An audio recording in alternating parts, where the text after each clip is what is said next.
fazer porque vocês não me interromperam. Então vou parar aqui agora. Pronto. Pode falar. Uma dúvida que me ocorreu foi o seguinte, no canônico, a gente não tem a permissão da flutuação da energia, mas a manutenção do número de partículas? No microcanônico. Quer dizer, isso. No microcanônico, a energia total do sistema é fixa. Eu não dou... Não, estou falando do de hoje. Do de hoje, do canônico. O canônico, eu mantenho a temperatura constante. O que significa que, microscopicamente, esse sistema aqui, eu tenho, por exemplo, de repente, sem mudar a temperatura nenhuma aqui, algumas moléculas a mais colidem com essa parede da direita para a esquerda e transferem energia para o sistema S. Então você fala, mas isso aqui deu energia para ele. Deu energia para ele. Mas foi uma pequena flutuação, porque estatisticamente, imediatamente depois, algumas moléculas vão colidir dessa parede daqui para cá, da esquerda para a direita, e vão transferir energia de volta para o reservatório térmico. E a energia dele volta a ser a original, ou mais baixa. E de repente agora esse aqui tem um pouquinho a mais. E assim eles ficam trocando infinitésimos de energia através dessa parede, mas a energia média continua a mesma, porque a temperatura é a energia média. E nós estamos mantendo a temperatura constante. Certo, mas o número de partículas do sistema também é constante? É o mesmo. Sim. Nesse aqui, sim. Esse aqui é o ensemble NVT. Então, N é constante. Mas aí, por que a gente considera, então, no desenvolvimento que você mostrou, aquele termo do potencial químico vezes a derivada do... que você falou que representa, sabe o Mi? Aquele termo Mi? Isso. Representa porque aqui, na verdade, eu fiz uma revisão de termodinâmica. De partícula. Perfeito. Excelente pergunta. Excelente pergunta. Você podia até ter perguntado isso no meio. Teria ficado bom no meio da aula. Só me ocorreu. Porque eu quis fazer uma revisão de termodinâmica rapidinho aqui, e eu coloquei o caso mais geral. Mas esse caso não corresponde, não faz sentido no ensemble canônico. Tanto é que eu não posso fazer isso aqui no ensemble canônico, justamente porque N é constante. Então F não está variando com N.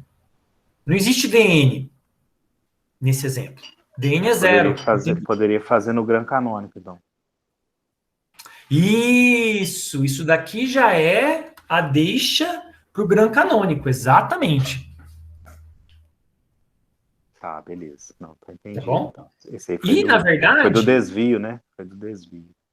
Isso, foi no desvio. E, na verdade, o Gran Canônico, em termos de formalismo, ele muda pouco.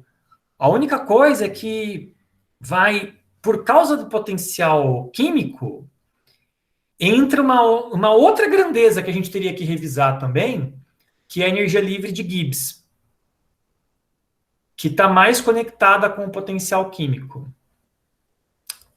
Ou eu estou falando besteira? Não, é a entalpia, perdão. Não é energia livre de Gibbs, não. É entalpia. Tem energia livre de Gibbs também, mas a entalpia passa a ser mais relevante, porque justamente a entalpia é a parte da energia que me descreve a formação de novos estados. Então, ela passa a ser relevante para o Gran Canônico. Certo. E teve uma outra coisa que eu fiquei também por entender, num dos últimos slides que você mostra a expressão da média, da energia média, você falou que no desenvolvimento da energia média aí, se eu abrir esse somatório aí, eu chego que o U é essa derivada? Isso. Enxergar esse jeito. Isso. Né? É um truquezinho matemático, tem no livro. Tá. Tem no livro. Deixa eu dar uma palhinha aqui, ó. Se você voltar em quem é essa probabilidade, lá no começo, então, lembra que ela tem essa cara aqui, né? Certo? E essa, na verdade, essa aqui de baixo é melhor. Ela tem essa carinha aqui. E aí, o que acontece se você derivar essa soma, que é a função de partição, com relação a beta? Você derivar isso aqui com relação a beta. É uma soma. Cada EK é diferente. Porém, o beta é igual em todos os termos. Se você derivar isso aqui com relação a beta, cai um menos. Você deriva com relação a beta, cai um menos. Cai um menos EK?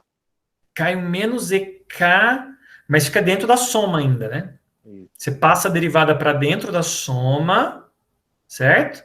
E aí fica um menos EK exponencial de menos beta EK. Certo? Isso. Isso. E aí você consegue esse menos EK que apareceu aqui, se você colocar o menos em evidência, na verdade você está somando EK vezes exponencial, que é justamente o termo de cima. Já começa a ficar com cara de energia média, né? Porque energia média não é a soma da energia vezes a probabilidade. Sim. Então você meio que consegue relacionar a derivada, não vou contar o resto, olha lá no livro. Você consegue relacionar a derivada em relação a beta com essa expressão de energia média. É isso. É um truquezinho matemático, bem sujo. Não, já consigo enxergar melhor.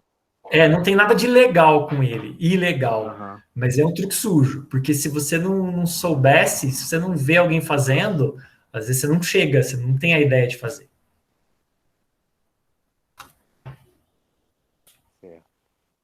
Ok? E aí você fala assim, mas para que usa isso? Bom, simplesmente você usa do mesmo jeito que você fez o microcanônico, a mesma receita de bolo. Mesma. Só que agora, se vocês lembrarem lá no microcanônico, o que nós fazíamos? Nós usávamos a energia, o hamiltoniano, para contar o número de estados acessíveis. A gente sempre olhava para assim, a energia é fixa. Então eu olhava para a energia, aí eu usava alguma distribuição contínua ou discreta para ver quais eram as combinações de estados, de microestados que dava aquela energia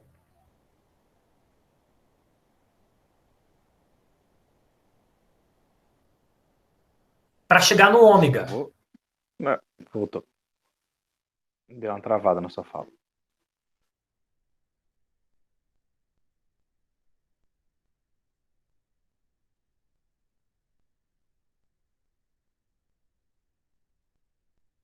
Gustavo?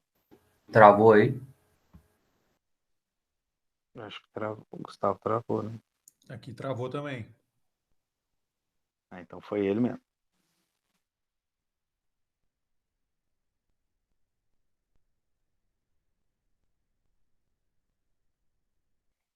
Acho que se ele conseguir reconectar logo, a gravação não se perde, né?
E agora, vocês estão me ouvindo? Consegui voltar. Agora sim. Eu ouvia vocês falando, travou. Ih, Gustavo travou. E vocês não me ouviam mais.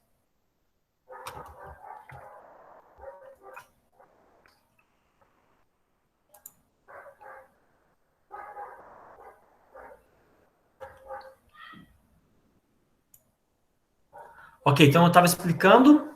Deixa eu ver até onde vocês me ouviram, né? Eu estava falando que agora a gente não precisa mais contar o número de estados acessíveis.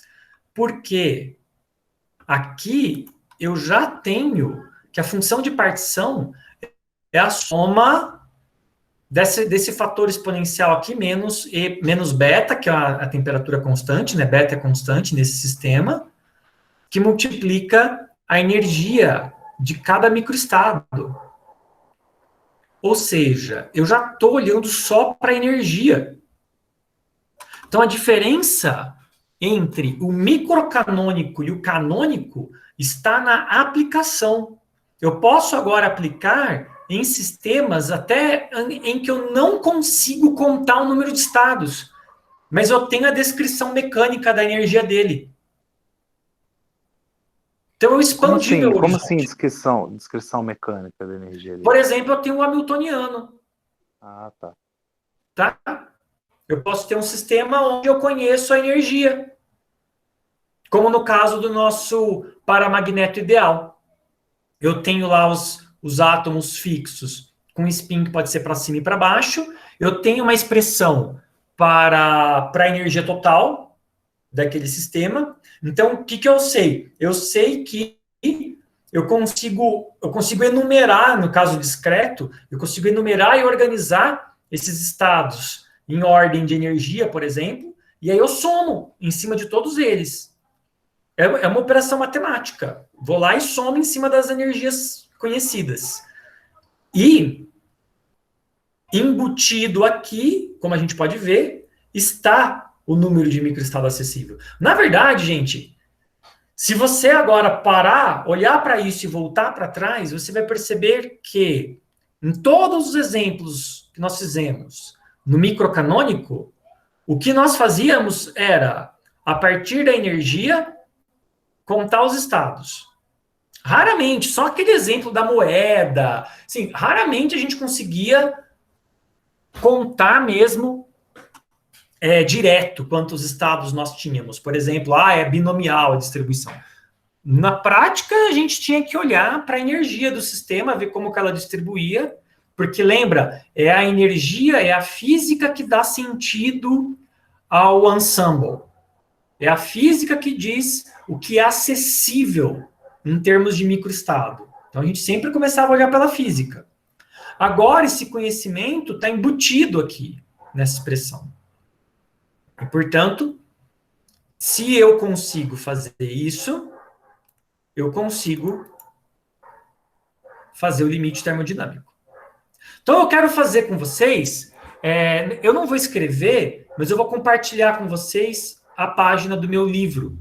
E vamos fazer um momento clube do livro aqui. Eu vou compartilhar com vocês. Deixa eu achar aqui onde o livro está aberto. Quem quiser fazer mais perguntas enquanto eu procuro aqui, pode falar. Eu tenho uma dúvida. Você vai falar explicitamente nesse curso de distribuição de Boltzmann, de Dirac, você vai falar das distribuições? Eu vou falar. Tá. Sim, eu quero fazer uma das aulas que faltam é disso. Oi? Alguém chamou? Eu tenho mais uma dúvida que é a última, eu prometo. Imagina! Não, eu estou monopolizando o negócio aqui. Mas é só para te lembrar, de repente você não vai lá agora, mas pode ir depois. Naquele termo que você toma o máximo como o mais provável, né? Aí a minha dúvida é o que você está jogando fora, o que me garante que é desprezível, porque o fato de você tomar o máximo não quer dizer que o segundo maior não seja, né, seja desprezível. É só isso que eu fiquei pensando naquela passagem. Não, você tem toda a razão. E tem uma demonstração matemática para isso que eu pulei mesmo. tá? Mas está relacionado justamente com a exponencial que está ali. O que está acontecendo é que você está pegando você está aplicando a exponencial em cima de uma distribuição. Essa distribuição já tem um pico, né? Ela já tem uma região mais provável. E você está exacerbando ela, está distorcendo ela.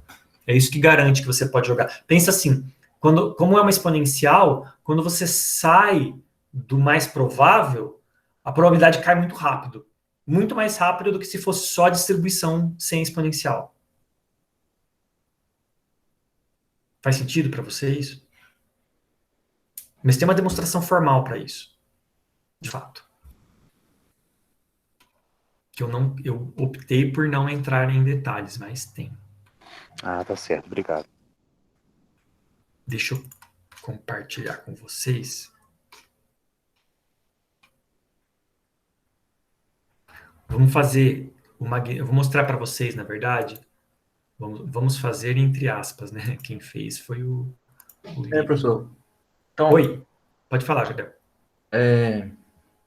no caso clássico, assim, aquela função de partição ali seria uma integral com aquela mesma cara.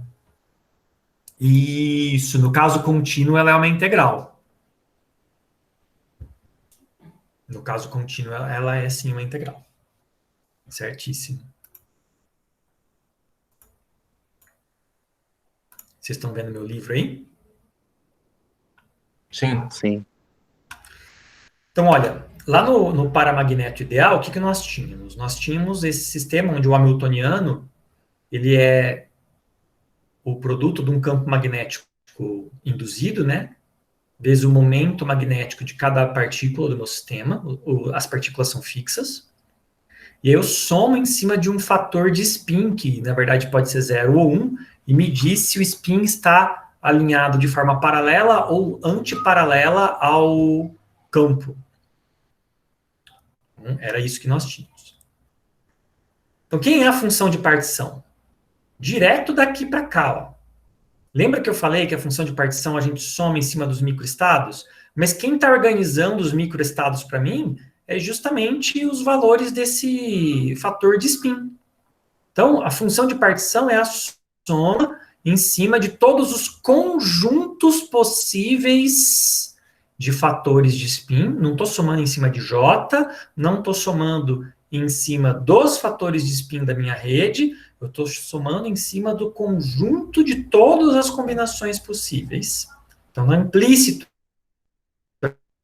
que é a combinação, da exponencial de menos beta vezes o hamiltoniano. E aqui, quando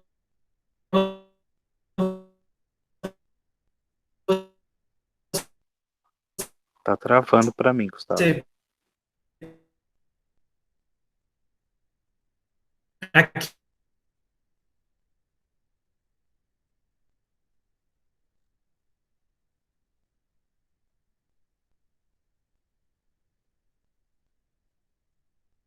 Eu não escuto o Gustavo. Travado aqui também. Também, tá do mesmo jeito.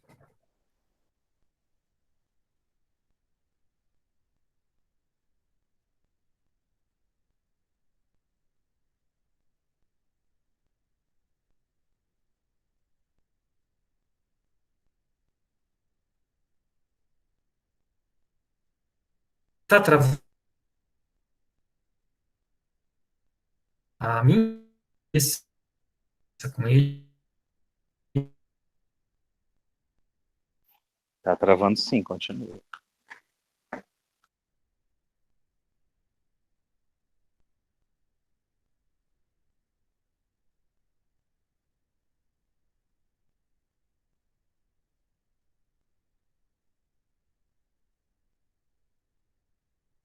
E aí? E agora? Tá tranquilo agora. Vocês entendem porque eu não consegui dar aula semana passada? Semana passada eu estava assim desde cedo, eu não conseguia manter a conexão aberta por um minuto que fosse. São os problemas trazidos pela nova modalidade, né? Exatamente.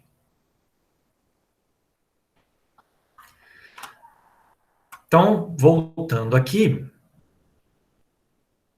eu vou somar, portanto, em cima, eu vou representar esse conjunto, né? Aqui só toma cuidado que tem um errinho aqui, tá? Esse H reto não é o campo. Devia ser o H tortinho da Hamiltoniana aqui dentro, tá bom? Pode ver que aqui ele substitui por quem que é. Ele substitui o Hamiltoniano lá dentro, tá? Aí esse menos com esse menos aqui desaparecem. E eu passo a somar em cima do fator de spin de cada componente, tá vendo? Sendo que a própria energia que está lá dentro, para cada combinação dessas, eu somo em cima de todo mundo de novo, porque é o que o Hamiltoniano me pede. Tá? Agora, esse exponencial aqui, veja que a gente consegue separar ele. Olha só, eu tenho a exponencial de constantes vezes uma soma. Portanto, isso aqui é o produto de várias exponenciais. É a exponencial dessas constantes vezes sigma 1, a exponencial de constantes vezes sigma 2, e assim por diante. Eu consigo separar isso, esse produto, de todas as somas, onde eu tenho agora uma soma somente do sigma 1, exponencial das constantes do sigma 1, depois uma soma só para o sigma 2, só para o sigma 3. Isso aqui, essa passagem tem que ser feita com bastante calma, para isso aqui ficar claro para vocês. Abra essa soma mesmo, escreva as exponenciais várias vezes na linha para você entender o que ele está fazendo, se tiver dúvida. E aí, acontece o seguinte, todos esses termos são iguais. Porque todos esses termos, quando eu estou somando em cima de sigma, lembra? Sigma só pode ser mais ou menos 1. Dependendo da orientação do átomo. Então, todos esses termos são iguais. Eu chamo isso daqui de Z1. E que se todos são iguais, eu tenho N fatores desse, eu fico com Z1 elevado a N, onde Z1 é essa única soma aqui, onde o número que está aqui dentro pode ser simplesmente mais ou menos 1. Se ele pode ser mais ou menos 1, eu tenho esses dois estados, então efetivamente eu estou somando esse exponencial aqui, substituindo isso aqui por mais 1 e substituindo isso aqui por menos 1.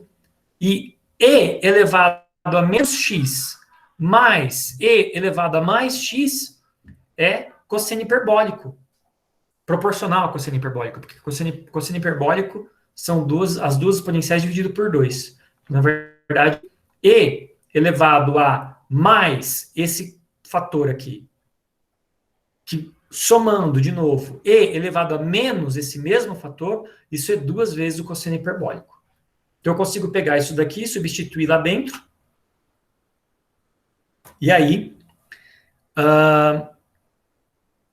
nós temos o limite termodinâmico. Então, se eu substituir isso aqui, 2 vezes o cosseno hiperbólico, de beta, mi0 e h, elevado a n, e tirar o log disso, tira o ln de z. Ln de z é quem? Ele pulou passagens aqui, mas ln de z, pensa aqui, ó, ln de z tem que ser ln de z1 elevado a n, e pela propriedade dos logaritmos, esse n cai na frente do log. Então fica n ln de z1. E como é meu limite termodinâmico? Eu tenho 1 sobre n, o limite é de 1 sobre n, ln de z, esse 1 sobre n já cancela imediatamente com o n que caiu do expoente.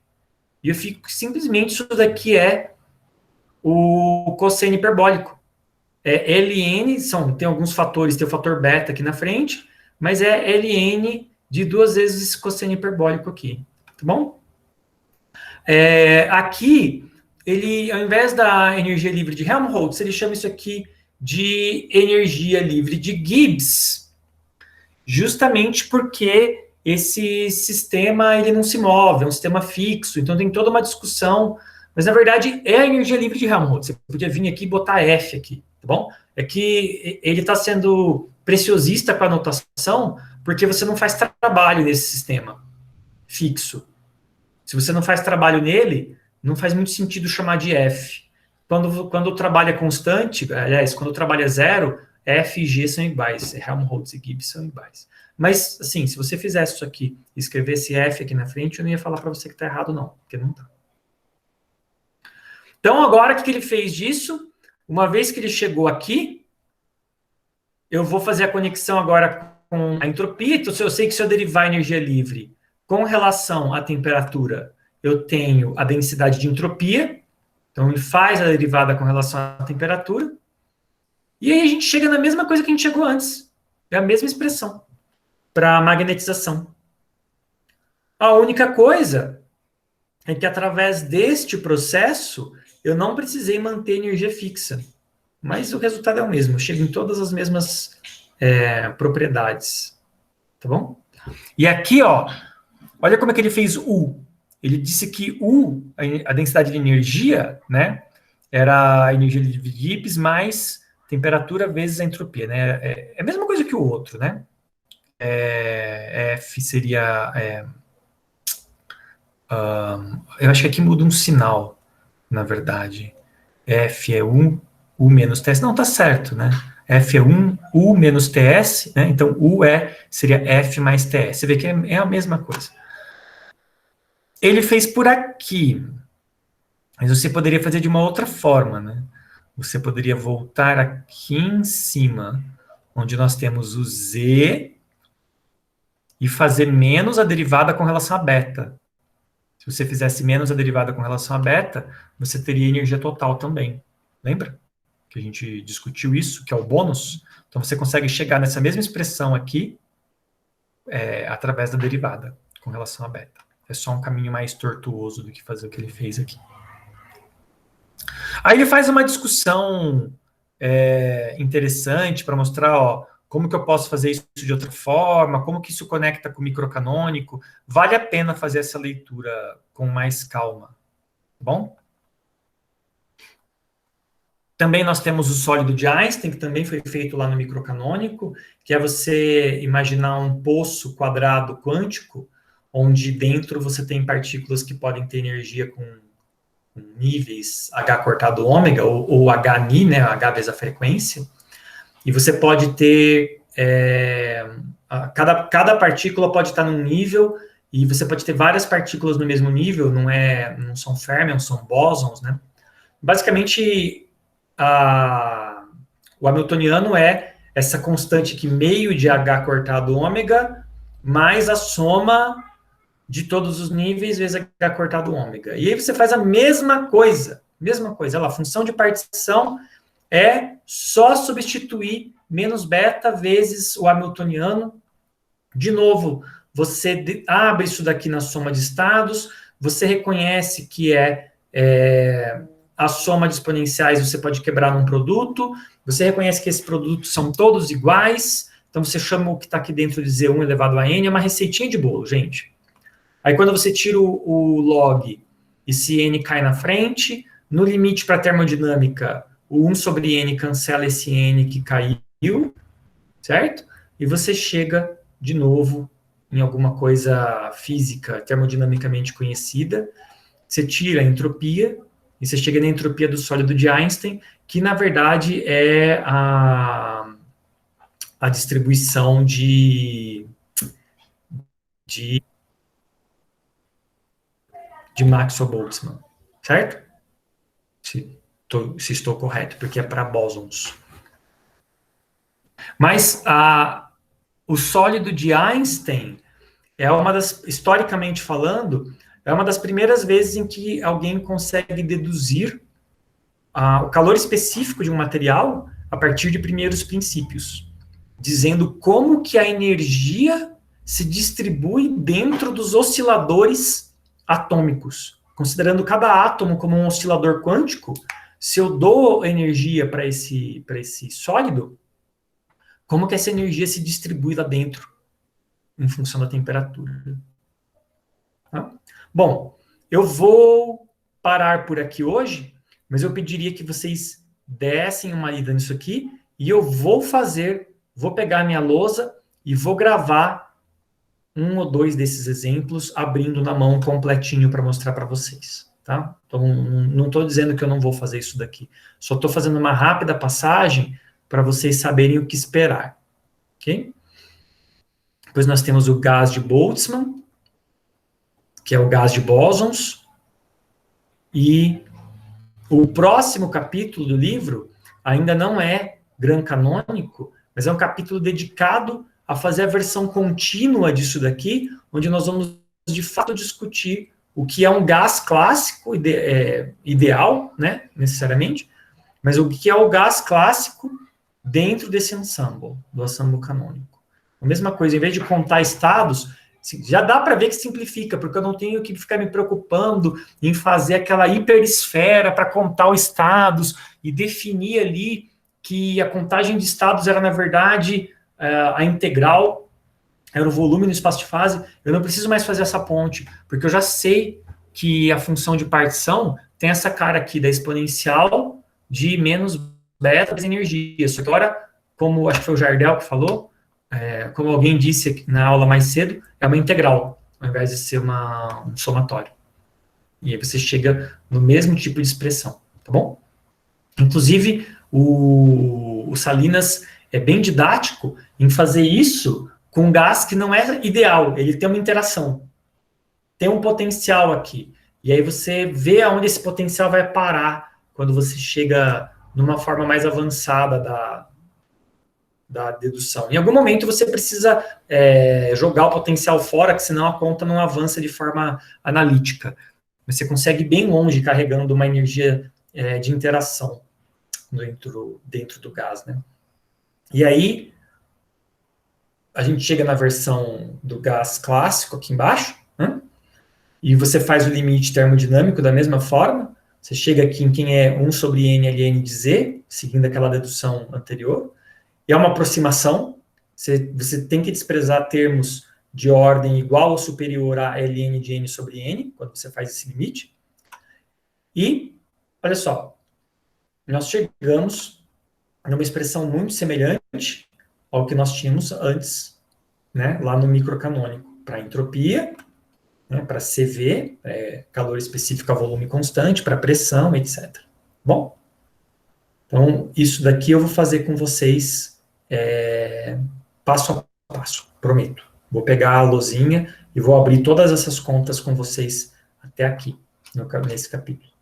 E aí a nossa próxima aula com slide mesmo, teórica, que eu vou gravar junto com vocês também, é o ensemble Gran Canônico. E aí nós encerramos o curso. Perguntas?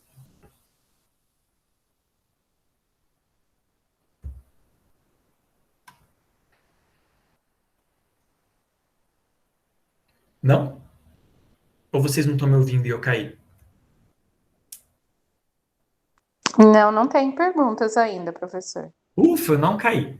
Tá bom, Islene. Obrigado. Paulo, Thales, Jardel, Eric. Professor, eu estou lendo, mas interessante que as contas sendo feitas de vez em quando abrem um pouquinho para a gente. Esse livro que o senhor falou, você tem o Salinas em Isso. PDF? Tá. Ele existe. Não, a gente para por aí, eu já entendi. Ele existe. Vocês sabem que pela lei de direitos autorais brasileiras, se você tem o livro físico, né, você pode ter o livro na forma digital também, né? Não existe isso de você comprar... Você pode pagar mais barato pelo digital e não ter o impresso, porque você não pagou o valor do papel, mas você já é dono da cópia da obra. Então, na verdade, se você compra o digital, você tem direito de imprimir e carregar a impressão com você. Se você tem o livro impresso da editora, você tem o direito de escanear e ter o livro digital com você também. Curiosidades. Eu tenho impresso, então tá tudo em paz. É isso aí. Então tá bom, gente. Se ninguém tem mais perguntas, eu vou encerrar a gravação. E aí, hoje à tarde eu tenho algumas reuniões, mas ainda hoje eu vou gravar a dedução do gás do gás ideal no ensemble canônico. E aí eu coloco a dedução passo a passo feita na minha lousinha lá para vocês, tá? Então, só para obrigado. fechar assim, professor. Pode falar. Ensemble canônico vai mudar só a minha energia, então ela vai ficar flutuando ali em torno de um valor médio ali. No microcanônico ela é fixa, só muda, basicamente vai ser essa diferença do microcanônico para o canônico. Exato. Exatamente. Certo. E isso oferece, são tratamentos diferentes, e oferece para a gente mecanismos diferentes, né, uma caixa de ferramentas diferentes para fazer a ponte entre a termodinâmica e a estatística. No fundo é isso. Ao permitir que a energia flutue ao redor de um valor médio, eu tornei a minha matemática, meu processo, mais simples. E eu sei que agora ainda não ficou claro, mas quando vocês pegarem para fazer as contas, vocês vão ver que ficou mais simples. Porque eu removi um passo. Ao invés de eu ter que ir lá e contar estados, agora eu só tenho que ir lá e descrever energia. Antes eu tinha que descrever energia e contar estados. Agora eu só tenho que descrever energia. O formalismo consegue extrair a informação do número de estados de dentro da distribuição da energia já.